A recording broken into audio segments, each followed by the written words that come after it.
Hello, and thank you for joining me today for Real Estate, Religion, and You. My name is Dr. Sylvia Black, licensed real estate broker with Affordable Homes and Apartments, right here in West New York. And I'm licensed to preach and I'm ordained as a minister.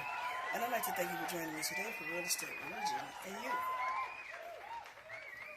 Now, today, I know last week I talked a little bit about a book that I was writing, and was inspired to put this book together because I got such a tremendous response. And I'll be talking about this book instead for the next couple of weeks or so until I'm done talking about it. And it's entitled, Buy a Home with Your Section 8 Homeownership Voucher. Buy a Home with Your Section 8 Homeownership Voucher. And thank you for joining me today.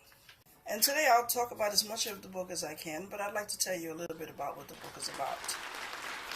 And this book is available on Books Galore and more. And thank you for joining me today. Now, the book basically, like I said, it only talks about Section 8 Homeownership Voucher Program. That's the only thing that it talks about. Home ownership and Section 8 buying a home.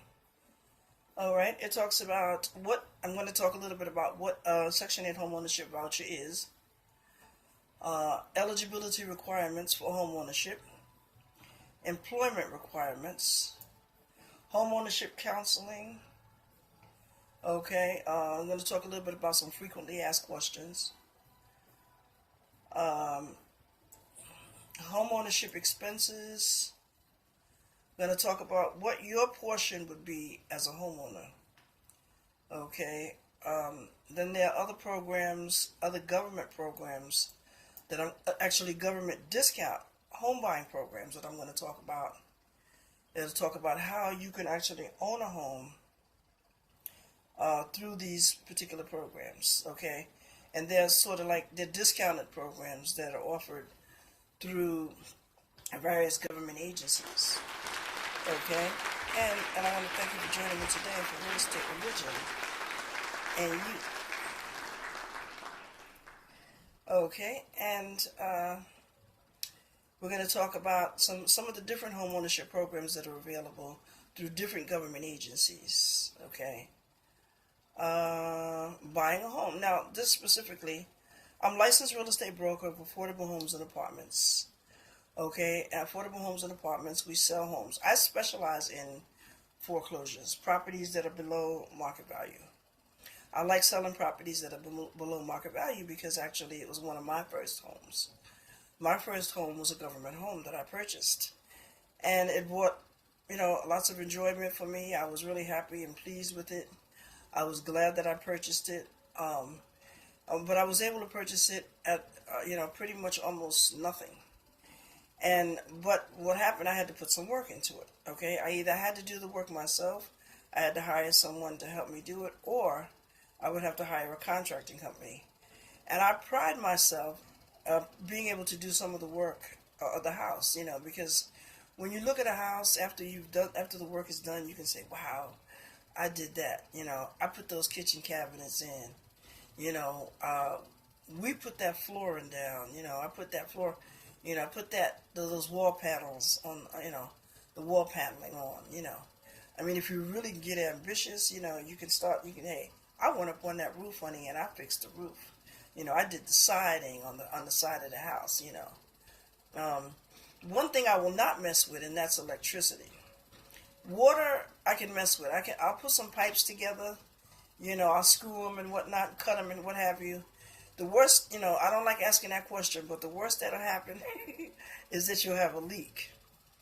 Thank God for windows, otherwise you'd have a flood, But electricity, you get shocked, honey, and that's it for you. I don't think there will be no coming back from that, okay? So my goal is to stay alive, okay, as long as I can. Now, I'll explain to you about homeownership voucher, okay, what it is. And then we get into the logistics of actually owning a home. Now I always say my philosophy, my motto, I guess you could say, is an educated consumer is my best customer. Okay, if you're an educated consumer, you my best customer, honey, because we can talk. You know, um, it also that means that you're interested in learning. You want to better yourself. You're interested in finding out about these programs, about how you can better yourself. And your family. You and your whole family will actually benefit from it. You won't be the only one to benefit. I mean, but owning a home is so rewarding because it's such a wonderful experience to actually own something, to own your own home. Yeah, I own a car. Most people do own cars, you and the finance company, okay?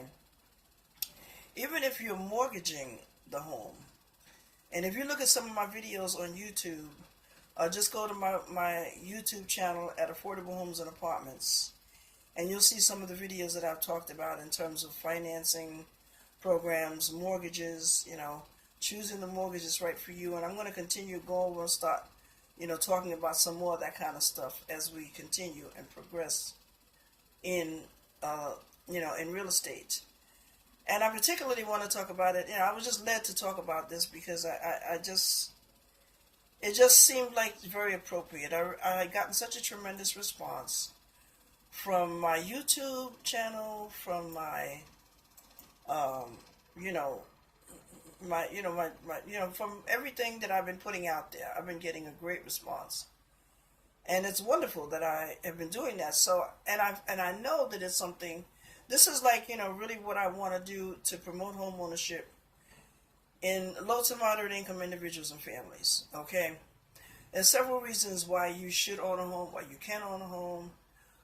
First of all, it's about money. It's not only about the money, but money is a significant portion of it. Okay, when you own a home, you always have access to cash. And you'd be surprised that money will just start coming in and rolling in, and you'll have an endless supply of it. If you're educated, and you read and you become knowledgeable on the subject, then you'll never be broke. There'll always be a way that you can put some money in your pocket.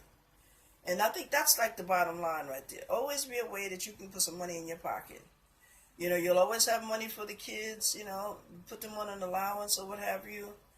You'll always have money for whatever you need. You don't have to ever, now, I don't know about a car note, because, you know what I mean, I'd rather pay cash. Even if I got to get a hoopty, I'd rather do that, which is what I've done. I've gotten into trouble buying those cars that were hoopties, the cheapest cars on the market. But it got me around, and I didn't have to pay no note. That was the big thing. I don't like paying no note. You have to pay, if you have a mortgage, you got to pay your mortgage. And there are other things that you are required to pay if you want to be comfortable. You got to pay your electric, your gas. Those are required. But you don't have to have a car note. But you have to have car insurance. Okay? So, car versus home. A car, when you drive it off the lot, it depreciates in value. A home, when you get the keys to your home, which is called the closing, and you open the door to your home, it's finally yours. The actual home actually appreciates. It goes up in value the moment that you purchase that home. And we'll be talking about the different types of things. I don't, get too deep into it right now because right now I'm trying to just stay focused on what I'm trying to talk about today. But owning a home is a great and rewarding experience. Like I said, it's not just about, the property itself. It's about keeping cash in your pocket. When you have a job, there's a whole lot of things that you can do with a home. You can rent it out. You can sell it. You can mortgage it, refinance it. You know what I mean? Renovate it. It's yours. You can do what you want to do. I used to say that, when you own a home, that you don't have to worry about the neighbors because you can blast your music as loud as you want. But that's only the case if the homes are a little further apart from each other. If you live in a house, that the house is like just enough room between your house and the next house to park your car, 9 times out of 10 you will not be able to play your music. Let me just tell you a little bit about me and how I got started in real estate. Okay, I'm a licensed real estate broker. Affordable Homes and Apartments is my company. Okay, and I started out, I got my license as a sales agent, okay, because I wanted to learn real estate, and I wanted to learn it from an intimate perspective. I'm from New York City, Harlem in the house, okay, So when you're from Harlem, and there's these buildings, what they used to call tenements, and what they were brick buildings. Most of them were brick, and a lot of them were walk-ups. They were like 6 stories of walk-up. And you young, you got your energy, you got your kids or whatever. So no big deal about walking up 6 flights of steps if you have to. You go to the store, you better remember everything you got to get while you're there. Because if you forget something, just remember those 6 flights of stairs that you got to walk up, or 5 or whatever. You're lucky if you get something on this. I don't like the first floor. Second or third floor is cool. But when you're younger, you can get that. When you get older, then you got to get something with an elevator. Or you better get your own house. So I started out as a 7A administrator. A 7A administrator is a court-appointed building manager. Okay, and I took this class basically because I needed help with the building that I lived in. The landlord was not making repairs, and I was shocked because the building that I lived in had 40 stories and at least about maybe 10 apartments on each floor. And there were 4 buildings in this, in the suburbs they call it a cul-de-sac. Okay, come on, let me just keep it real. In the ghetto, they call it a dead end, okay? One way in and one way out. Roaches check in, but they don't check out, okay? And it was in a cul-de-sac. I'll just keep it nice. And there was 4 buildings, 40 stories each building. But what had happened was the 7A administrator is a court-appointed building manager. And it was a short course that I took. I got my certificate. And after that, what you got to do is you have to locate your own rundown buildings. And back then, the buildings were very easy to find, very easy to locate, because there were plenty of them. Slum laws were running rampant. They were getting away with practically murder. And tenants were suffering tremendously at the hand of the landlords. But you needed a place to stay. So you got you an apartment. It wasn't up to standards. You figured that if you kept it clean, then you would be good. But a lot of times the landlord wouldn't fix certain things, and the tenant didn't have the money to do it. Learn how to do it. You be sort of self-sufficient. For example, if you don't have those thermal insulated windows that so many people have, get yourself some plastic from Home Depot, honey. I use staples because Scotch tape doesn't stick all the time as well as it does. So I take me some staples. I got my staple gun and my supply staples and my plastic. I get the thick kind, right? Try to get the one that you can see a little bit through, because they have different grades of plastic at Home Depot. Not the kind that you blow a hair dryer through and you put it outside the windows. I use mine on the inside. Okay, I just take it, I cut it to the size of the window, and then I staple it around the window. And that's it. And then I put my curtains over it and everything, and now I have insulated windows. You have to learn how to be creative because you have to think of it like this. The landlord doesn't want to fix anything, right? Okay, so you're cold in your apartment because you got a draft in your window. So you're going to sit there and be cold? Or you're going to try to find a way to keep the cold out? Okay? There's been some horror stories of people living in slumlordy apartment buildings. And this is where we as a 7A administrator was attacking the situation. Okay, however, it got dangerous because owners became very possessive of their property. I mean, just imagine. First of all, the property, the job goes like this: you get a small percentage of the collected rent rolls, right? The tenants are not paying their rent in the first place because of the conditions of the building. So the landlord is getting whatever rent he can get, and he's putting that in his pocket, trying to pay his taxes or what have you. Now, with 7A administrator, once you get the certificate, now we're authorized to go in and manage the property. Okay, we locate the rundown buildings. Okay, then we organize the tenants. I have a book for you on that. Okay, which I talked about, tenants' rights. That's also available on Books Galore and more. Okay, and I organize the tenants, form a tenants association, and then we get at least 1/3 of the tenants to sign a petition. And then we take it to court, and then we petition the judge to have the landlord removed from active management of his or her own building. And then I, as a 7A administrator, would hopefully be appointed of that building. Now, when I first started out, there was so many buildings, forget it. There was you just look around and there was all these buildings, At that point, when I was doing that, it was considered an eyesore. And then not too long after that, maybe 5-10 years after that, once I became licensed as a real estate broker, All of a sudden now these buildings become an investment opportunity. And you have all of these investors coming from out of town. They want to buy these buildings. But you know what happened was we had a mayor, David Dinkins, and he was an African American. And he was smart. He started buying those buildings up, renovating them and fixing them up and providing decent housing for low to moderate income families that were getting Section 8 and not Section 8, but predominantly Section 8. So these buildings that he would buy, they now belong to him. Okay? And so that's what he was doing. He was going around buying these buildings, fixing them up. And honey, sure enough, that's when all of a sudden these investors from all over these other big cities come to New York City and they want to buy these buildings. Now they come into the Bronx. Now it's no longer an eyesore, some place that they want to stay away from. Now they want to flock to it. Okay, so I got my experience as a 7A administrator. I started out, and that's a court-appointed building manager. So I went straight from being a 7A administrator right to being a licensed real estate broker. Because when I first wanted to buy a home, I didn't buy a home until I became licensed as a broker. Why? Because when I would go around to these real estate companies and I would ask them questions about the programs that I learned in my sales class, they would look at me like I had lobsters coming out my head. And the reality of that is that I was giving them information and I didn't want to do that. So I needed to be as self-sufficient as I could. Because more than likely they was going to try to show me houses that were going to cost an arm and a leg. And I wanted to buy something as cheap as I possibly could. I don't care how much work it needs. And a lot of times people will try to discourage you if you want to buy a rundown house. I don't want to say rundown, but a house that needs work, you know. It could be in a specific area where you could get some financial incentives. And these are the things that I have researched over the years, and I found out where the money is, who's eligible for it, how to qualify for it, and to put some of it in my pocket, okay? So I want to share a lot of this information with you.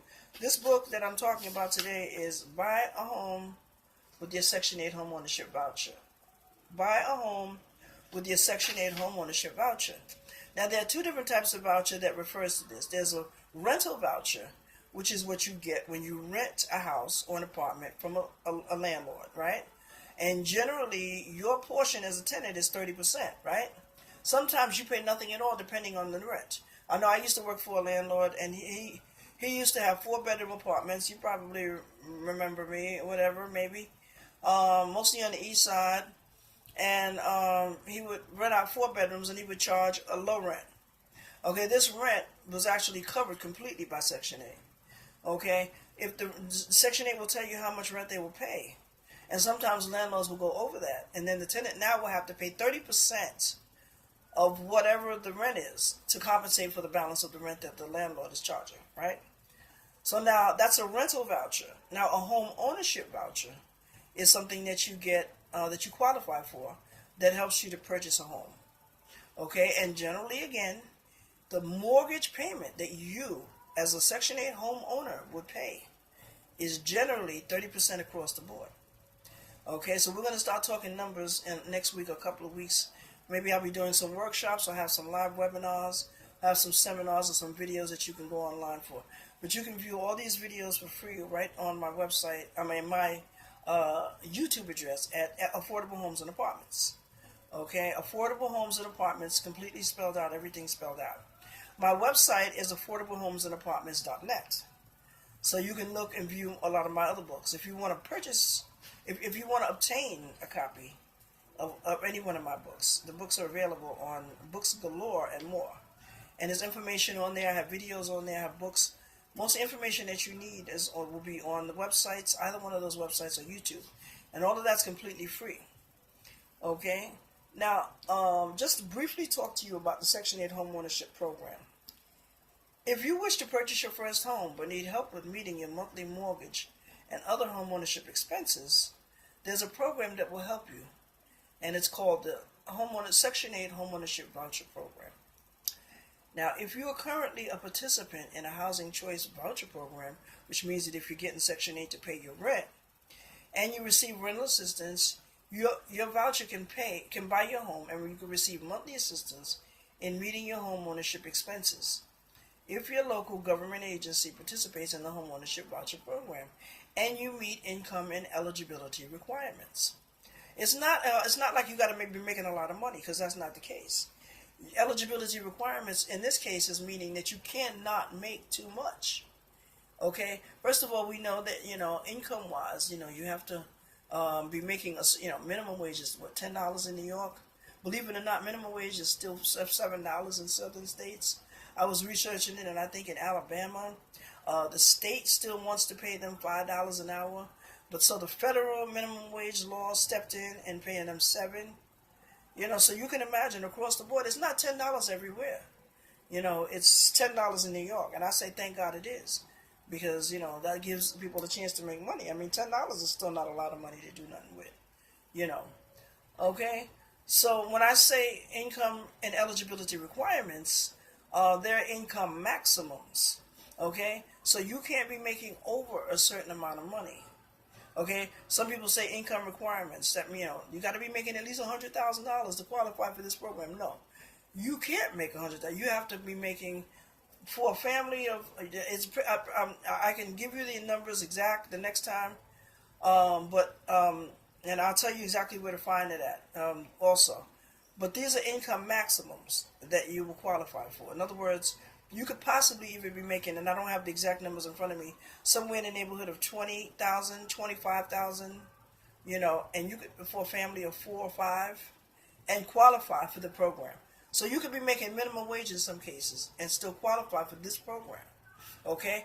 And I've been told, and I've read it before, I don't know if it's changed or not, but I know in the past you could also be getting permanent disability and getting Section 8 and qualify for this program. Okay? Now the only stipulation that across the board is your credit has to be decent.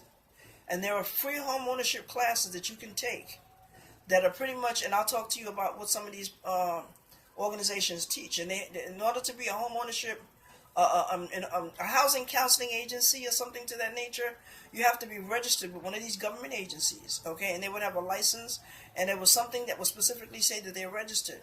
And these are the companies that you would go to, not all of them, but 1 or 2 of them, that you can go to and take the class.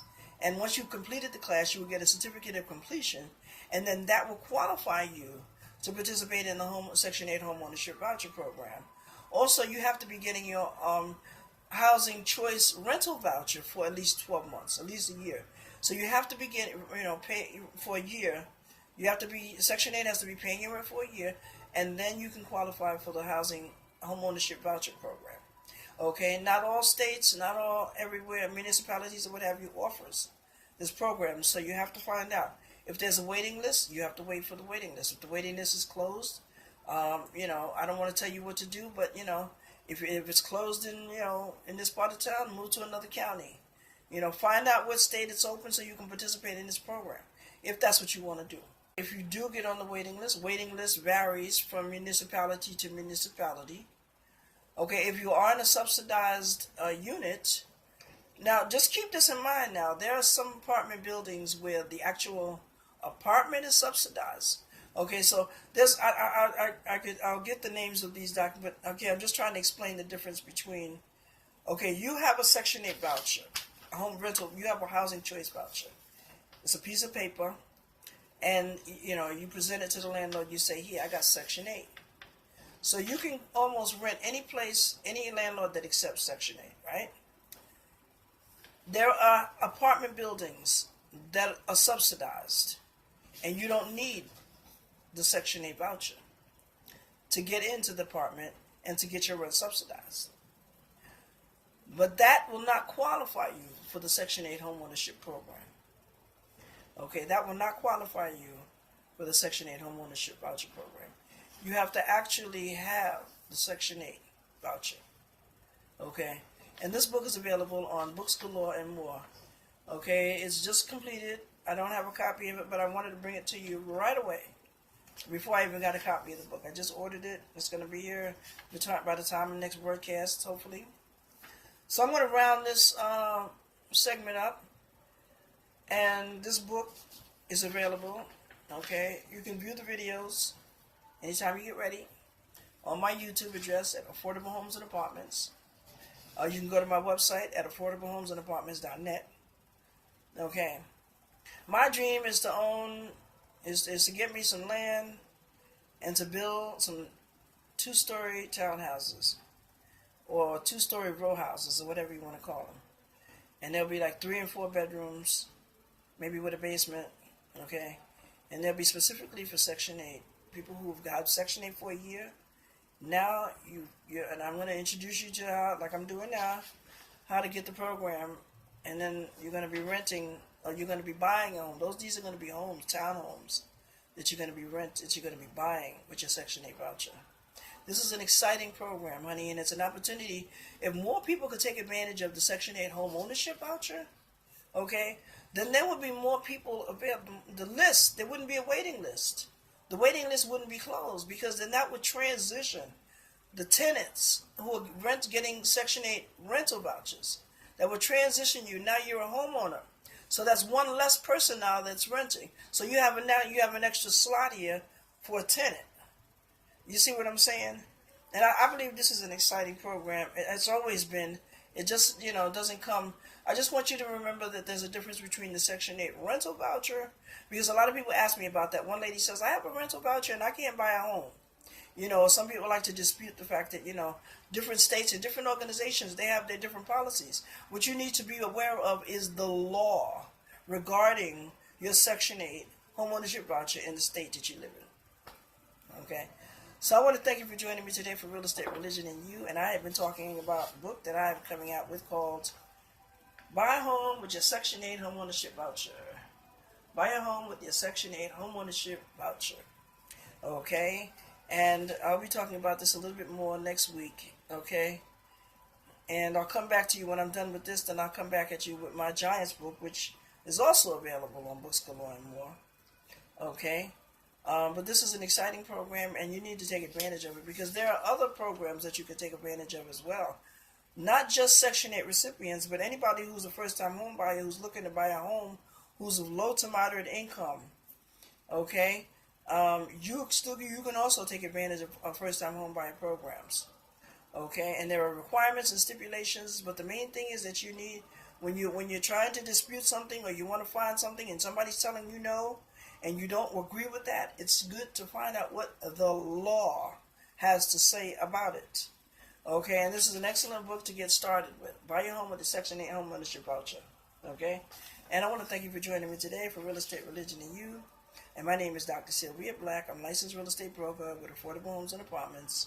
And I'm licensed to preach and ordained as a minister, and I currently have my PhD in Biblical Sacred Studies. Okay, and I want to thank you for joining me today, and I ask you to holler at a sister next week. See you next week. Peace out. Books Galore and More. Peace out, y'all.